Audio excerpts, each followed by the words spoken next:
Hey guys, welcome back to Small Bits of Happiness YouTube channel. Today we are sharing our top tips for surviving finals, including study hacks, time management tips, how to deal with the stress of finals, and more.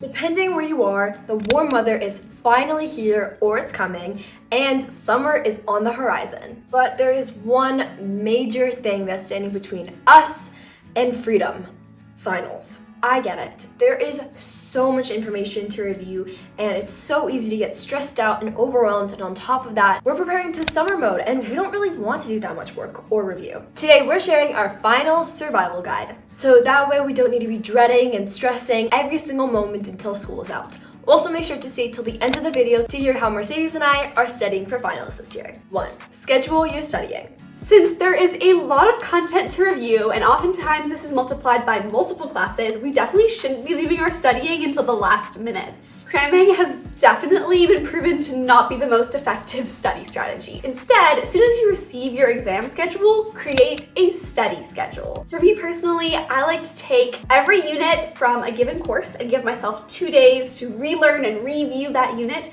and then 2 days before the final exam to really just review all of the units. Write your schedule out or put it onto a digital planner to keep yourself organized and accountable. 2. Different tactics. Try out different methods of studying to keep yourself engaged and switch up the way that you review the information. Take online quizzes, find worksheets online, get a parent or sibling to review that notes and then quiz you on it. This is really great for things like vocabulary that you need to know, and even pretending to teach it to, some random inanimate objects in your room can be such a really great way to also kind of pat that down in your brain.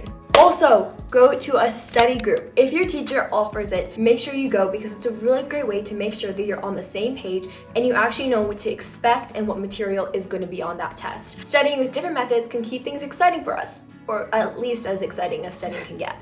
3. Breathe.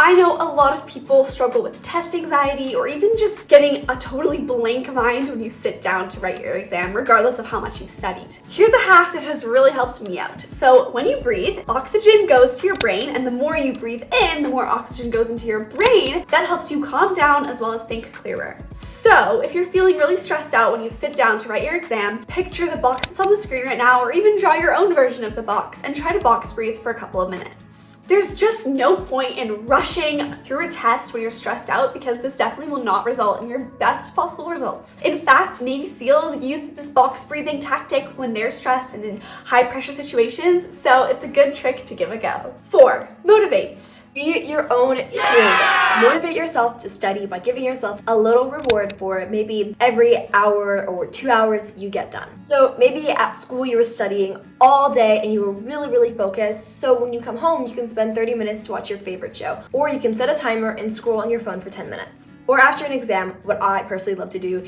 is get a friend or two, or even a big group, and all go for ice cream, or if your school is near some of those fun places, hang out and have some fun as a great reward and to welcome summer.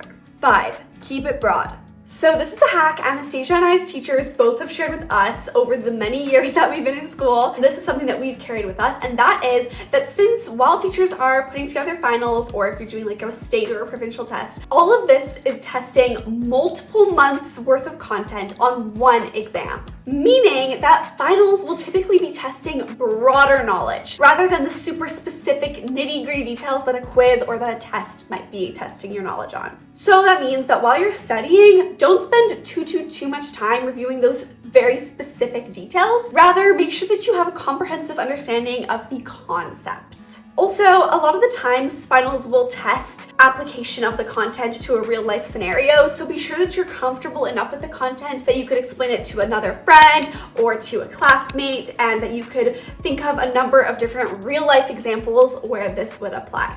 Now, these are some of the ways that Anastasia and I, just in a really quick little form, are studying for our finals this year, since they're still coming up. For me, I'm an auditory learner. I've learned this over the past few years, so I like to read my notes out loud to study, as well as I think it's really helpful to go over old slideshows and notes and old quizzes. I'm gonna study by reviewing old tests and quizzes as well. I find that that's such a great way to kind of make sure that you understand, because that's what they're putting out to you. That's what they want to make sure that you know. And I think this is a really great source, as well as I also like finding online tests and so many worksheets on there, because the internet is such an amazing resource. And I think that if you're able to use it to your advantage, it can be such a great tool. Now, if you made it to this point in today's YouTube video, be sure to comment down below which of these study hacks is your favorite. Or if you have another one that you'd also like to share. Make sure to subscribe, give this video a big thumbs up, and click the notification bell down below to be notified whenever we post. Bye!